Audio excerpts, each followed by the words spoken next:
আছে নেকি? কতটো এনেকুৱা তথ্য নাই। কিন্তু এই কথাবিলাক আমাৰ মূৰত সোমাই দিয়া হৈছিল। আৰু আজি কিছুমান অসমীয়া মানুহে মোকেই ক'ব যে হিমন্ত বিশ্ব শৰ্মাই কৈ দিলে শংকৰ আজান নাই বুলি। হয়, মই কৈছো, অসমৰ মুখ্যমন্ত্ৰী হিচাপে কৈছো, শংকৰ মাধৱ আছে, শংকৰ আজান অসমত নাছিলে। শংকৰদেৱৰ প্ৰপন্ন শিষ্য মাধৱদেৱ আছিল। হয়, আছে আজান কবি, নিজৰ জাগাত আছে। শংকৰ আৰু আজানক সংলগ্ন কৰি আমাৰ যুঁজখন দুৰ্বল কৰিব নালাগে। লাচিতৰ লগত বাঘ হাজৰিকাক থিয় কৰি আমাৰ যুঁজখন দুৰ্বল কৰিব নালাগে। কোনোবা যদি বাঘ হাজৰিকা আছিলে তেওঁ নিজৰ জাগাত থাকক, কিন্তু আমি লাচিতক চাব বিচাৰো যে মোগলক পৰাজিত কৰা এজন বিশ্ব বিজয়ী ব্যক্তি হিচাপে, বীৰ হিচাপে। বাঘ হাজৰিকাই তেওঁৰ সৌৰ্য আৰু বীৰ্যৰ পৰা 10% কাঢ়ি লৈ যাব নালাগে।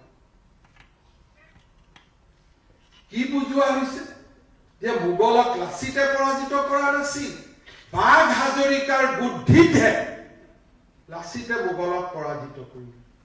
ক'ৰ পৰা আহিলে এইটো তথ্য? কোনে দিলে এইটো তথ্য? কোনখন বুৰঞ্জীৰ পৰা? আমাৰ এনেকুৱা ধৰণে কোৱা হয় যে শংকৰ আৰু আজানে দুয়োজনে যেনে মিলি মিলি একেলগে নাৱত ধৰ্ম প্ৰচাৰ কৰি আগবাঢ়ি গৈ আছিল।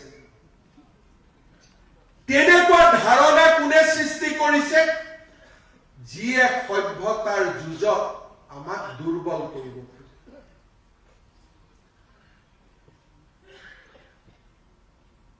মই একেলগে দুৰ্গা পূজাত যাম, বঙালী মানুহজনো একেলগে দুৰ্গা পূজাত যাব।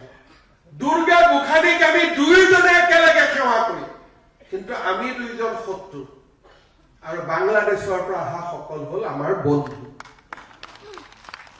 এই থিয়ৰিটো কেনেকুৱা? আমি একেলগে কম গুৰু ব্ৰহ্মা গুৰু বিষ্ণু, আমি একেলগে সৰস্বতী মাক পূজা কৰিম, আমি একেলগে দুৰ্গা পূজাত পূজা কৰিম, সৃষ্টি সৃষ্টি বিনাশনী গুণাশ্ৰয়ী গুণাময়ী আমি একেলগে কম। কিন্তু ওলাই আহি কম এওঁ বঙালী দেই, এওঁ অসমীয়া। আৰু যিসকলে আমাৰ লগত একেলগে দুৰ্গা পূজা নকৰে, একেলগে নাম নকৰে, পাল নাম নকৰে, তেওঁলোক আমাৰ বন্ধু, কাৰণ আমি শংকৰ আৰু আজানৰ দেশৰ মানুহ। ই কেনে ধৰণৰ পলিটিকেল ডেফিনেশ্যন? ই কি ধৰণৰ ৰাজনৈতিক সংজ্ঞা? জাতিটোক ভিতৰৰ পৰা দুৰ্বল কৰা, সভ্যতাৰ যুঁজত আমাক ভিতৰৰ পৰা দুৰ্বল কৰা, এয়া ষড়যন্ত্ৰৰ বাহিৰে আন একো নহয়।